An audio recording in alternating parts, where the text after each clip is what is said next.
Ladies and gentlemen, good day and welcome to the ICICI Prudential Asset Management Company Limited's earnings conference call for the quarter and year ended March 31st, 2026. Joining us today on the call from the company are Mr. Nimesh Shah, MD and CEO, Mr. Naveen Agarwal, Chief Financial Officer, Mr. Abhijit Shah, Chief Marketing and Digital Business Officer, Mr. Vipin Bhandari, Senior Member from Business Team, and Mr. Harshil Sanghvi, Lead Investor Relations, who will be available to address your questions following our opening remarks. As a reminder, all participants' line will be in the listen-only mode, and there will be an opportunity for you to ask questions after the presentation concludes. Should you need assistance during the conference call, please signal an operator by pressing star and then 0 on your touchtone phone.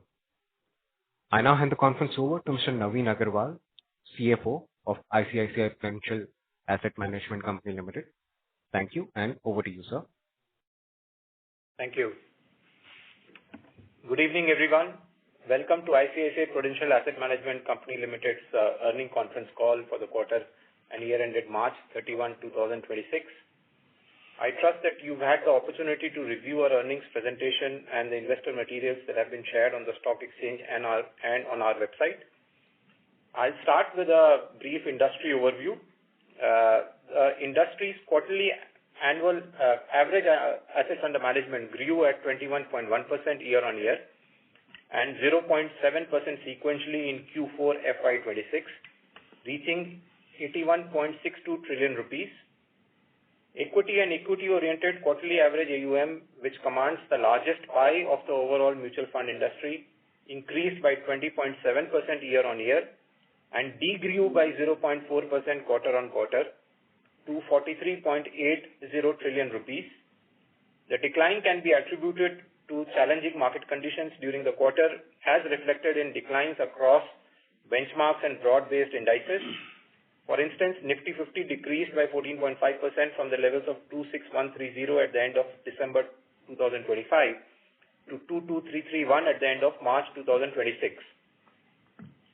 During this quarter, equity category continued to be at the forefront, attracting the net inflows of 1.24 trillion rupees. It is important to note that the industry level net flows in equity have seen a positive increase quarter-on-quarter despite of declining markets. The SIP contribution for the month of March 2026 amounted to 32087 crores as compared to 31002 crores and 25926 crores in the month of December 2025 and March 2025 respectively. In the debt segment, quarterly average AUM grew by 14.6% year-on-year. However, it degrew by 5.2% quarter-on-quarter, dropping from 13.38 trillion rupees in December 2025 to 12.69 trillion rupees in March 2026. Passive quarterly average AUM grew by 34.2% year-on-year and 7.4% sequentially to 14.52 trillion rupees. Growth is primarily driven by gold and silver category. Industry saw an increase in unique customers, which reached 61.4 million, and this represents an increase of 13.2% year-on-year and 4.2% as compared to the previous quarter. I now hand over the call to Harshil for covering the performance of our company. Thank you, Naveen. Good evening, everyone. For the quarter ended March 2026, our total mutual fund quarterly average AUM reached to 11.05 trillion rupees, which is up by 2.6% sequentially and 25.6% year-on-year, thereby maintaining our position as the second largest AMC with a market share of 13.5%. As of March 31st, 2026, we continue to have the largest market share of 13.7% in active schemes with a quarterly average AUM of 9.21 trillion rupees. This reflects an increase of 1.3% as compared to previous quarter and 21.9% year-on-year. As of March 31st, 2026, we continue to have the largest market share in equity and equity-oriented schemes of 14.2% with a quarterly average AUM of 6.2 trillion rupees. This reflects an increase of 27.2% year-on-year and 2% quarter-on-quarter. The quarter-on-quarter growth stands in contrast to the industry, which has experienced a decline. The quarterly average AUM of our equity-oriented hybrid schemes amounts to 2.18 trillion rupees, with the largest market share of 26.7% as of March 31st, 2026. This reflects an increase of 4.5% quarter-on-quarter and 31.8% year-on-year. In the debt segment, our quarterly average AUM stood at 1.99 trillion rupees, reflecting a growth of 15.6% year-on-year and a degrowth of 2.7% as compared to the previous quarter, which is in line with the industry trend. Our passive quarterly average AUM reached 1.84 trillion rupees, representing a growth of 48.3% year-on-year and 10% sequentially. For FY26, our margins stands at 67 basis points for equity, 32 basis points for debt, 12 basis points for liquid, 10 basis points for passive, and 30 basis points for arbitrage. As of March 31st, 2026, we have a unique customer base of 17 million. In March 2026, our systematic transaction, which includes SIP and systematic transfer plans, increased by 1.3% to 51.04 billion rupees. This is up from 50.37 billion rupees in December 2025. This also marks a 30.6% rise from 39.06 billion rupees in the month of March 2025. The distribution mix of our mutual fund equity quarterly average AUM is as follows, where direct represents 28.9%, MFDs accounts for 36.7%, ICICI Bank share at 7.9%, other banks contribute at 11%, and national distributors account for 15.5%.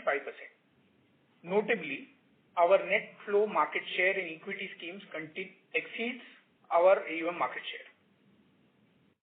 We have launched two specialized investment funds, that is ICIF Equity X Top 100 Long Short Fund and ICIF Hybrid Long Short Fund in January 2026. The total ICIF asset under management as on March 31st, 2026 is 18.96 billion rupees. Now let's move to our alternates business, which comprise equity-focused PMS, offshore advisory, and alternative investment funds. For the March quarter end, our alternates quarterly average AUM stood at 729.95 billion rupees. Within alternates, our PMS quarterly average AUM degrew by 1.7% sequentially due to mark-to-market and grew 26.7% year-on-year to 268.27 billion rupees. Our AIF quarterly average AUM of 170.33 billion rupees reflects a sequential growth of 7.1% and 47.3% year-on-year. For the year ended March 2026, the gross yield on our PMS and AIF business was 2% and the net yield, that is after reducing the fees and commission expenses attributable to PMS and AIF business, was 0.98%. Yields on assets under advisory was 0.33% for FY2026. Referring to our earlier disclosures with respect to ICICI Venture Funds, we would like to update that post the receipt of all the requisite approvals, the transfer of investment management rights for certain AIFs has been completed and the requisite document in this regard have been executed by the company and ICICI Venture Funds Management Company Limited. Accordingly, the company will be providing investment management services for such AIFs with effect from April 1st, 2026. These funds are anticipated to enhance our presence in alternates market and complement our existing alternate product offering such as private credit and real estate funds. We have established retail FME branch presence in GIFT City. In February 2026, we launched an open-ended Category 3 AIF, ICICI Prudential Smart Navigator Fund, which is an inbound fund. This is our first offering in IFSC GIFT City. On DIFC, in the last quarter, we have established our office in Dubai with a dedicated team in place. I now hand over the call to Naveen for covering the financial performance of the company. Thanks. Let's cover the financial performance for the quarter. Our operating revenue stood at 15.17 billion rupees, representing a growth of 19.5% year-on-year and 0.2% sequentially.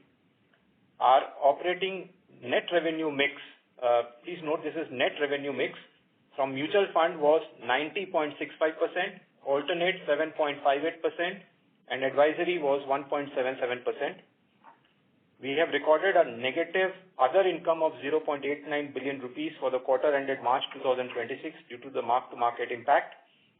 Operating expenses amounted to 3.89 billion rupees, which was a decrease by 3.5% year-on-year and 3.9% quarter-on-quarter.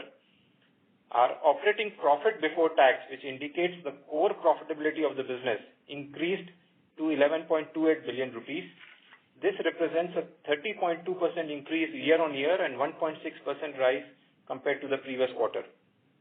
Profit after tax stood at 7.63 billion rupees, which is up by 10.4% year-on-year and decreased by 16.8% quarter-on-quarter. Return on equity for the year ended March 2026 is at 85.8%. Additionally, the Board of Directors have declared a final dividend of 12.4 rupees per share, which is subject to shareholders' approval. For year ended March 2026, our gross yield stood at 52 basis points and net yield stood at 48.3 basis points. Net yield, as you know, is arrived at after reducing fees and commission expenses on PMS and AR business, which is shown as an expense item in the P&L. For the year ended March 2026, our operating margin stood at 37.6 basis points as compared to 35.9 basis points for the year ended March 2025. As of March 31, 2026, we had an employee strength of 3585. Additionally, the NRC, which met earlier today, has approved the grant of ESOP and ESUs. The total non-cash estimated expenses using the Black-Scholes model is 1.2 to 1.3 billion rupees, which will be amortized over vesting period. The approximate debit to the P&L for FY27 would be 640 to 680 million rupees. For FY28, it will be 360 to 400 million rupees, and for FY29, it will be 180 to 220 million rupees. The ESOP and ESUs will vest in the next 3 years from the date of the grant with a predefined vesting ratio. Thank you for your attention. I look forward to discussing our performance in more details and addressing any questions that you may have. Thank you very much. We will now begin with the question and answer session. Anyone who wishes to ask a question may press star and then 1 on their touchtone phone. If you wish to remove yourself from the question queue, you may press star and 2. Participants are requested to use handsets while asking a question. Ladies and gentlemen, we will wait for a moment while the question queue assembles.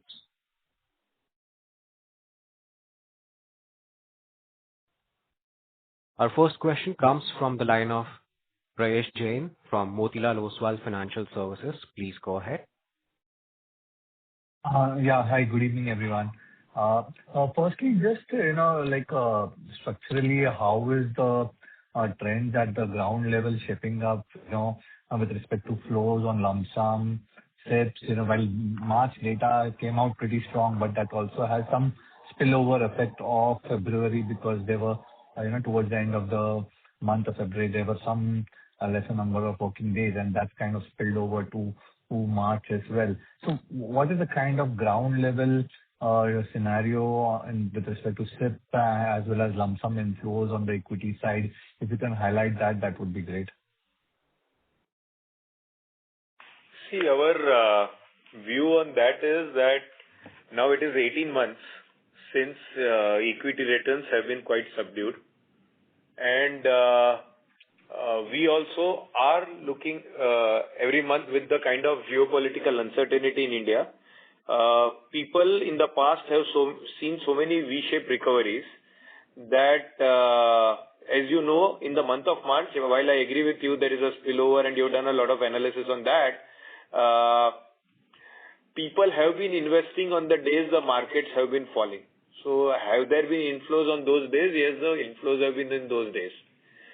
So till now, and I am using my words carefully over here, till now you don't see any the trends that were there in March and April. And and I agree with you with the spillover thing. So we should look at numbers on a quarterly basis.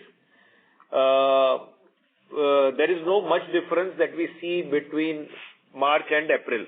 right? The trends that we had seen in February, March, the same behavior is continuing. At the ground level, while we keep on cautioning people that what has happened in the last 10 years may or may not happen in the future, at the ground level, people are still quite looking at equity for the long term. That is what we feel. Sometimes when we caution people, people say, but okay, now we are coming for the long term. So we continuously guide people. If you would have heard any of our calls, we guide people to take our dynamic asset allocation funds because there is so much uncertainty in the market. But depending on the risk level, people are selecting either dynamic asset allocation or straight equity also. That is, you will see it you have been seeing it in the numbers. So there is no difference between what you have seen in March and what we see in the early April. Got that. And any comments on your inflow market share versus your back book market share? Does it continue to trend higher than what the AUM market share? Yeah, that I think Harshil mentioned in his talk that our net flows market share in equity schemes exceeds our AUM market share. Okay, great. Just a couple of bookkeeping questions. One, if I look at the employee cost, that has declined sequentially quite sharply. What's the kind of driver there? Yeah, hi, Naveen here. Yes, that's true. There has been a drop in the employee expenses. As I mentioned, there is an ESOP and ESU grant which has happened. There has been no debit in the P&L for the same. The debit would come in future years, and I've given that number. So that's the reason that you see a drop. So basically, until Q4, Q3, there were some ESOP expenses that were getting accounted. That has not come in Q4, and Q1 onwards, again, it will start. That's the right way to think, right? No, so there was a certain component in the employee compensation, which is now replaced by ESOP and ESU. So earlier in the P&L, so from FY27 onwards, the numbers that I gave, that's what you would see on account of the ESOP and ESU debit. Got it. Probably I'll take this offline. Yeah, thanks. That's it from my side. Thank you. Your next question comes from the line of Arun Kejriwal from Kejriwal Research and Investment Services. Please go ahead. Hi, good evening. Just wanted to understand, March and a little bit of April have been exceptional months for all of us globally. Any lessons to learn from this kind of a turbulent period that would help us going forward?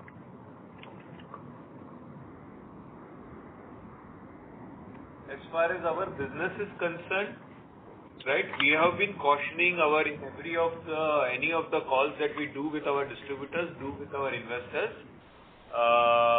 We are no expert at geopolitics, but when the markets have corrected significantly, we have indicated to our distributors that slowly, and the valuations in the Indian market correcting, people are taking their calls based on their risk appetite to invest in equities or not invest in equities. So we have a range of products where if people are not sure, they are coming in dynamic asset allocation products, and where they want to take, there are times where we have told people to come in dynamic asset allocation products, but they are saying, no, now we are comfortable, we want to increase our equity allocation, we are coming in equity funds.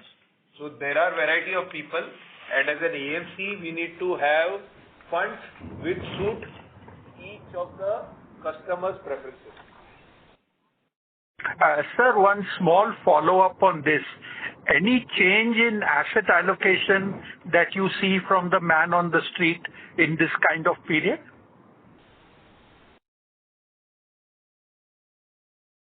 No, in fact, our valuation, we release a valuation metrics since last so many years. In that, the allocation towards equity has increased because of the current fall in the markets. And it depends on, there are too many factors to give a general reply on that. Based on the person, how much equity allocation he has got today, he will decide whether he wants to go for complete equity products or dynamic asset allocation products. That depends on the customer current asset allocation that he has, as well as his views on the market. Right. So thanks a lot for that. Appreciate your answers. Thank you. Thank you. Our next question comes from the line of Manas Agarwal from Bernstein. Please go ahead. Hi, can you guys hear me? Yes, sir. We can Yes, hear you Manas, loud go and ahead. clear. Yeah. So couple of questions. One, I was just looking at March AMC industry data. See a large redemption in arbitrage funds. Is that a part, like behaviorally, are you seeing people withdraw from arbitrage and put it in equity? Or that's just to do with STT coming and people have been advised to move money away from arbitrage? So that is A. B is on the agreement with, I think, ICICI Ventures. How does that work? You're getting AUM. Are you going to give some consideration or is just transfer of the service contract? How does that work? So that is B. Those are my questions. Yeah. Hi, Manas. The first part, I think, March is also closing for most corporates. So a lot of this arbitrage money, which is parked, is then deployed. And that's the data. And if you track March on March, you will find that. On the second part, Naveen will answer. So on the second part, Manas, as we had disclosed earlier also, it's a business transfer that we are doing. We are taking over the investment management rights of specific funds of ICICI Ventures along with the team. There has been a consideration which we have paid, which is not material. And as you rightly said, there is an AUM which will move over to us. And those strategies and also the future launches that we do under those strategies would be done under ICICI Prudential AMC umbrella. Understood. So this AUM gets effective from what date or is it already there? So they already have an AUM. We start playing the role of investment manager on that AUM from 1st April 2026. Understood. Thank you. Thank you. Your next question comes from the line of Mohit Mangal from Centrum. Please go ahead. Yeah, thanks for the opportunity. Am I audible? Yes, sir, you're audible. Yeah. So my first question is that there have been a few changes from 1st of April. So just wanted to know your views that, field-wise, do you see it basically being incremental or neutral? Any thing on the flows, if you can tell me, that would be very helpful. I think on the flows generally in the industry, we just answered. Are you referring to the changes from 1st April with respect to the TER? Yes. Yeah. So, I think we mentioned it earlier also. If you look at it from the regulatory change, yes, this is effective 1st April. So if you look at on a gross basis before any payouts, there is an impact of 3 to 4 basis points. We have already identified certain steps and we are doing necessary discussions. We will have crystallized impact, if any, over the next 2 months, and at that point of time, we would be able to share it. All right. The other question is in terms of the AIF and PMSE. So you said that it is 0.98% on net basis, and if I look at previous quarter, it was 0.91%. So that's basically an increase of 7 basis points. So if you can help me understand why there was an increase on a net basis. It is also a factor of mix, and also sometimes, there are some other benefits, for example, exit charges or anything that you might get. But predominantly, it will also be a factor of mix. Understood. That's helpful. My last question is in terms of the market share in the unique investors. So I think, we have grown up higher than the industry, and that is kind of quite commendable. Just wanted to know that, say, if you assume that it has come mostly from tier 2 and tier 3 cities, is it our strategy to focus on newer customers in the industry? You're right. Our share of unique customer of the industry has grown. as you know, generally a lot of new customers are coming through digital mode. They are coming from across India. They are coming from B30 as well. And we, as one of the largest player, obviously, get advantage of it. Many of these customers migrate to us as well. And hi. Like Naveen said, the trend is secular in terms of growth. Rather than looking at T30, B30, I think one should focus on the cohort of India from a demographic point of view. So the young Indians are looking at mutual funds as the main investment vehicle and not as a alternate investment vehicle. So a lot of people in that cohort, the young first jobbers, wanting to take care of their finances, looking at equity, direct equity, digitally, and these are digital natives largely. So that really is the focus area. And since we being one of the oldest and largest mutual fund houses in the country, and also our investment on digital gives us that edge in terms of getting a large share of digital customers. Okay, so fair to conclude that that basically the fintechs have a large place to play, have a large role to play in your unique customers, right? Yes, across the industry that is the trend. Fintechs, new age distribution, people who are growing the pie or are responsible to get a lot of customers. Okay, so just one last question. Any NFOs in the near future? Yeah, so hi, we are working with regulators on 4 to 5 ideas. Next month we may launch 1 or 2 depending upon approvals from the regulator. But those are in the equity or the ETF space? It would be across SIF and MF. All right. Thanks and wish you all the best. Thank you. Your next question comes from the line of Gaurav Jani from Prabhudas Lilladher. Please go ahead. Thank you. 3 questions. The first is there is a dip in the revenue yields, right? Sequentially, so that will be entirely explained by the mix change, right, towards ETF. Is that the correct assumption? Sorry, which number are you referring to? The MF fees.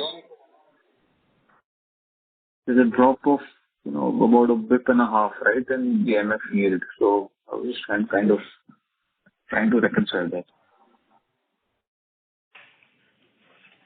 No, so if you see on the operating yield from the MF business itself, that has been pretty much the same. And insofar as the equity yield is concerned, within mutual fund, if you see the equity, that is where you've seen a very marginal drop. No, I was talking about the blended yield, right? That's come up from 47.5 to 46.1, so a decline of 1.4 bip. I was just trying to reconcile that. So that would have been driven by the increase in the ETF mix, right? In the quarterly average area. Correct. Okay. You're right. Sure. The second is the staff cost, just an extension to the question on the staff cost. So this is the new run rate of the normalized staff cost, right? And to add to that, there will be the ESOP cost that will come through. 228, 230 crores. Yeah, as I gave the schedule of how the ESOP cost would reflect in our P&L, you are right. You need to see both of them together, and that is the total sense of the employee cost. No, so just to clarify, the X of ESOP, the staff cost, this is the run rate that we look at, right? And you may have increments on this number. Correct. Sure. Lastly, the tax rate has gone up sequentially. Can you just elaborate as to why has that happened? That's also because of, as you know, while at the business level our tax is pretty much the same, but sometimes in the previous quarter, because of the other income on which we pay capital gains, blended rate could be lesser. But in this quarter, if there is no other income, the overall rate looks a little higher. Understood. Sure. Thanks. That's it from me. Thank you. The next question comes from the line of Madhukar Ladha from JP Morgan. Please go ahead. Hi, good evening, sir. Thank you for taking my question. So, can you give the asset class-wise yields for the different segments? I'm not sure whether you gave that. So, for FY26, on mutual fund equity, our margins are 67 basis point.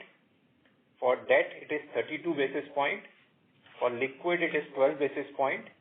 For passive, it is 10 basis point. And for arbitrage, it is 30 basis point. In addition, on the alternate side, as you know, there are two numbers there. So, on the gross yield for our PMS and AIF business was 2%. But if you see the net yield, which is after reducing the fee and commission expenses attributable to PMS and AIF, it is 0.98%. And then we have the assets under advisory, for which for FY26 our yield was 33 basis points. Got it, sir. And one more, sorry, on follow-up. Your other expenses have actually gone up significantly in this quarter. Any particular reason? And what should be the sort of run rate that we should be looking at? See, other expenses includes a lot of heads, and it also includes some of the payments that we need to do on account of CSR and royalty. So, I think it is in line with the profit for the last year. On a yearly basis, you should see the number on a yearly basis rather than seeing it on a quarter-to-quarter. Got it. And understood, sir. That's it from my side. Thank you. Thank you. Your next question comes from the line of Abhijit Sakare from Kotak Securities. Please go ahead. Yeah, hi, good evening, everyone. My first question is on the ventures business, if you could quantify the amount of AUM that is now fee generating from next quarter onwards. So, I think we mentioned, see, there are three strategies that we are getting from them. One is the typical private equity that we understand. The second one is an early stage private equity, and the third one is on the affordable real estate. They already have funds which have been raised in all the three categories and which are in the deployment mode at various stages. Across the three strategies, the fee-paying committed funds which are moving to us as of 1st April 2026, that number is 46.28 billion rupees. And any rough sense of what is the revenue yield on the book? It's pretty much in line with the industry. There's nothing specific that we can share here. Sure. Okay. And Naveen, also one more point, given that there are some movements in the OPEX line for next year, how should we think about the overall OPEX growth for next year?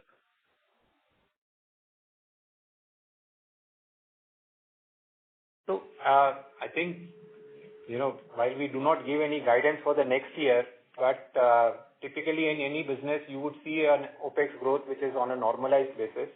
We expect in the normal course the OPEX growth to be in the usual line of business. Okay.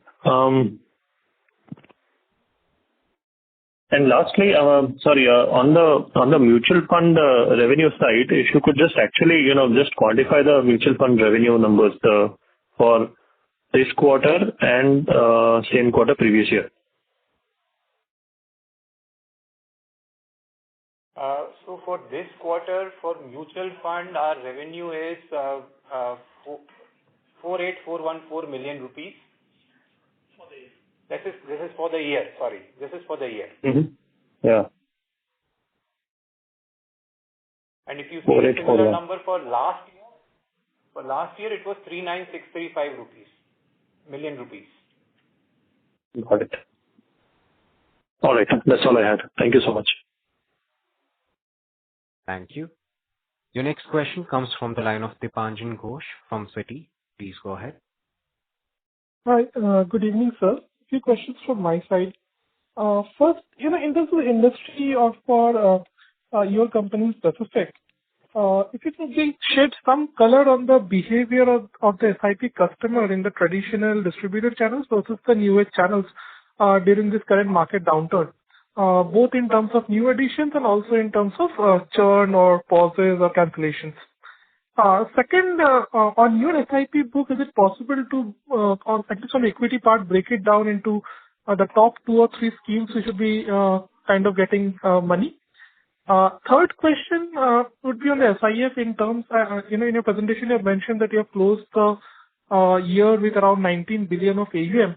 So in terms of the new money that you have raised in the SIF, have you done some work in terms of whether existing customers from the PMS portfolio have transitioned towards some of the SIFs, or is it just fresh to PRU sort of customers out there?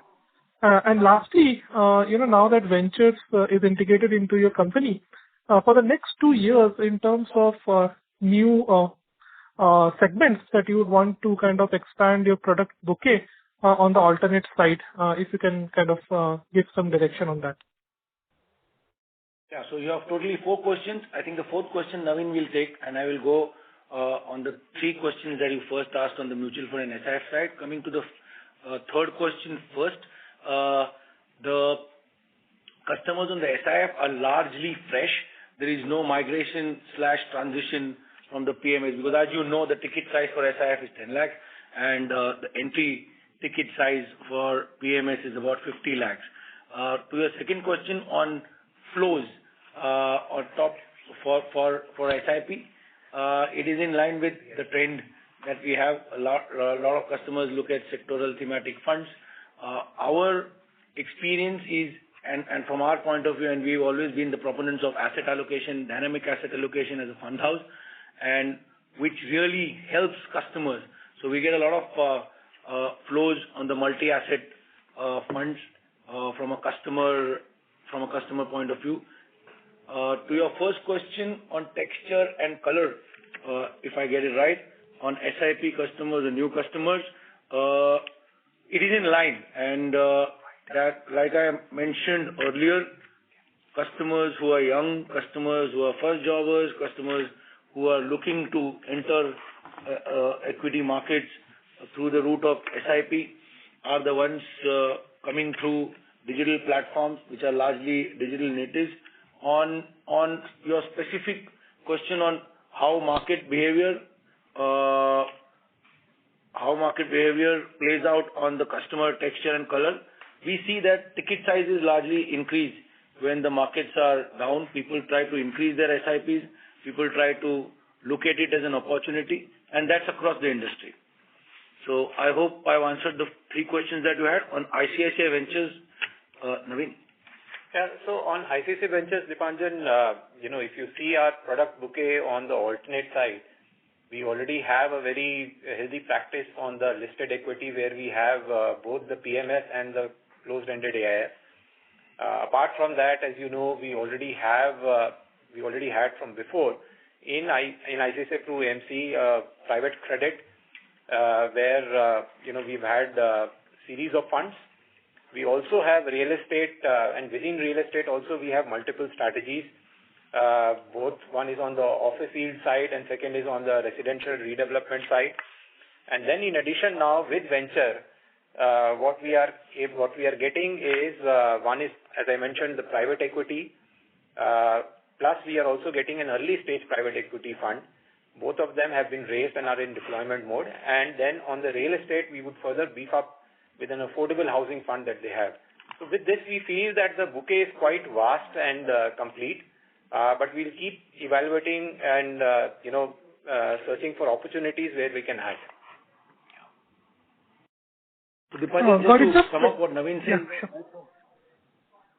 Yes, right from public markets to private markets, the whole product suite from a liquid fund to private equity is what we encompass. Got it. Thank you for the comprehensive answers and all the best. Thank you. Our next question comes from the line of Lalit Mohan Dio from Equirius Securities. Please go ahead.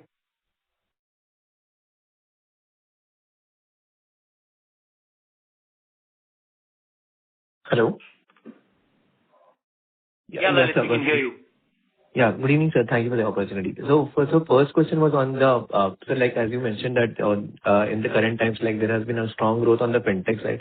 Could you give a color like how much the entire industry would be of the fintechs and how much our market share would be in that same segment? Second, like if we look at the investment book, so there we are seeing that we have increased our investments in the other equity REITs and AIFs. What would that be? And just lastly, like there has been some moderation in the SIP market share. Could you give us some reason like where we are losing some market share over there, if we are losing it? The first two questions we heard. Maybe the third question will come to as we go on. On the first part, on the fintechs, I think it's in line with the industry that fintechs contribute to the new customer growth when it comes to number of customers, volumes, and upwards of 50-60% customers across the industry come through fintechs. And we tend to also benefit being one of the largest players integrated with fintechs. On your second question on SIP flows, the data is there, and March was better. Then from a quarter-on-quarter perspective, SIP flows have been structured. Third question we didn't get actually. Like in the investment books, sir, like we are seeing that there has been an increase in investment towards the other equity AIFs and the REIT side. Just wanted to understand the nature of those investments. Like the investment book, like all that 4,000 crores, like our own investment book. Yeah. Of our investment book, the large component is on account of the seed money which needs to be deployed. Of the balance money, we keep looking for opportunities, and depending on where we find opportunity, we would deploy. There isn't any particular number with respect to any asset class. What you're seeing is reflective of how we look at the numbers, look at the deployment pattern as of now. Sure, sir. Yeah. Thanks, sir. Thank you. Your next question comes from the line of Shreyas Pimple from Nomura. Please go ahead.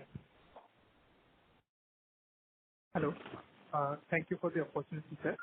I wanted to understand the yields on SIF side. I know it's a very small book currently, but are these yields similar to the mutual fund yields that we see?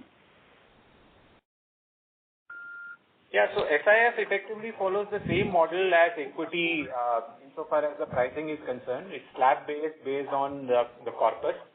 Yields are exactly the same as any other equity fund. Okay.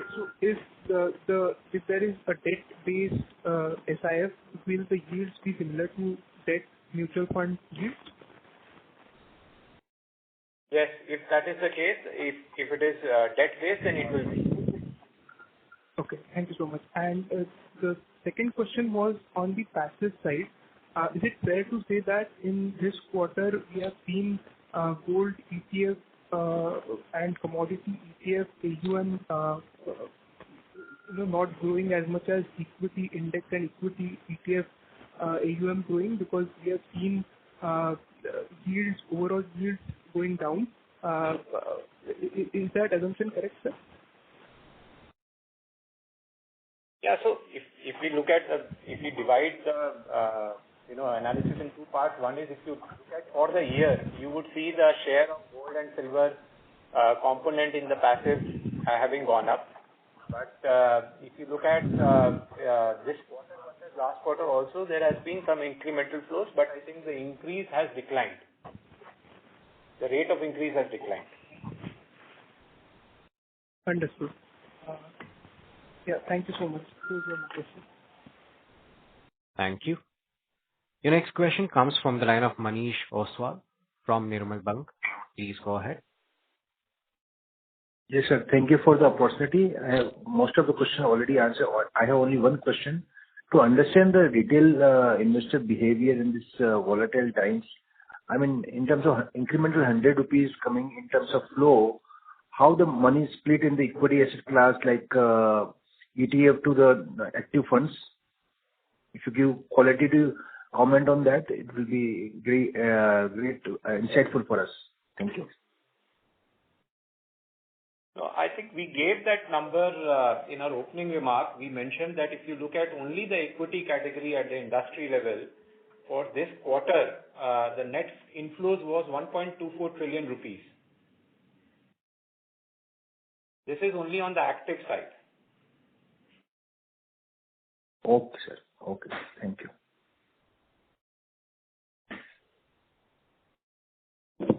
Thank you. Ladies and gentlemen, we'll take that as the last question. I would now like to hand the conference over to Mr. Naveen Agarwal for closing comments.